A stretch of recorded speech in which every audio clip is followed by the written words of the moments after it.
Matthew, what would you like to say?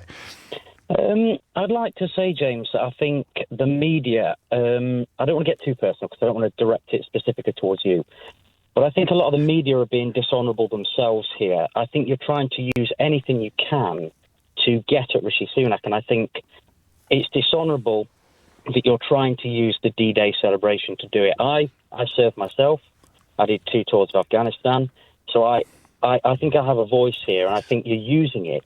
Well, I understand your point, but speaking of voices, I'm just going to let you hear what some veterans in Normandy at the moment had to say about it.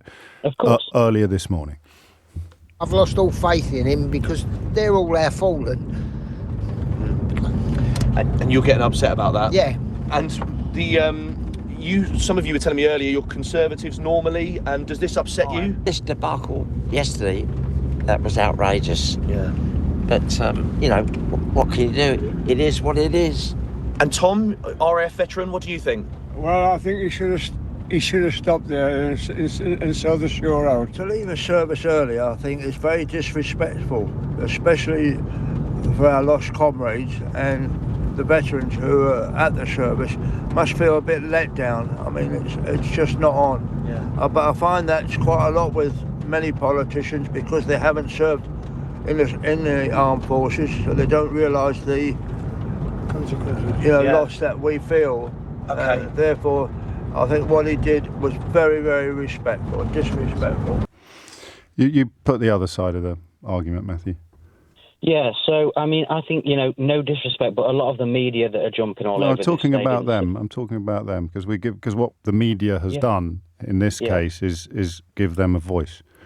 Well, no, of course, everybody's entitled to a view, and my view is the alternate one. Yes. And in this case, I'm saying that I think you're using it to punch him in the face continuously. But what about them? What are they doing? What are they doing? Well, at the end of the day, that's their view. They're entitled to say that if they want to, but I disagree with them. I do profoundly disagree with what they're saying, and I respect their service. Which bits do you disagree with? So, I mean, what words would you use to describe the decision to go home early? I would say the decision was wrong. So what do you disagree with? He's apologised. Well, you heard. We've just listened to his apology. We've just listened to his apology. He didn't say. He's right. Judge him on his record. Okay. Judge him on his record. That's my view. What would we look at first? I would say look at the fact that what he said about the Veterans Affairs and the minister in cabinet under him, that's a fantastic move to put somebody in that place, especially Johnny Mercer being involved in it. It's fantastic. He's really got involved. But Johnny Mercer has said that it was a terrible mistake that Rishi Sunak... Yeah, I've said it's a mistake, but he's apologised. So what are you disagreeing... so you're saying we should just move on then because he's apologised?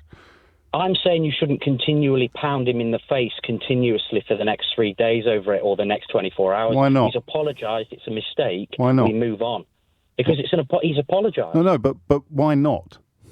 Because he's apologised. He said he made a mistake, and I think that's fair enough. But why shouldn't the story continue to be reported for the next... What are you worried about? I'm not worried about it. So why don't you want the story to be reported then, continuously? Because he's apologised. And I know that he's apologised, and we also report the apology. So why not carry on reporting? So now leave it alone. No. Well, that's your call. Thanks. And that was yours.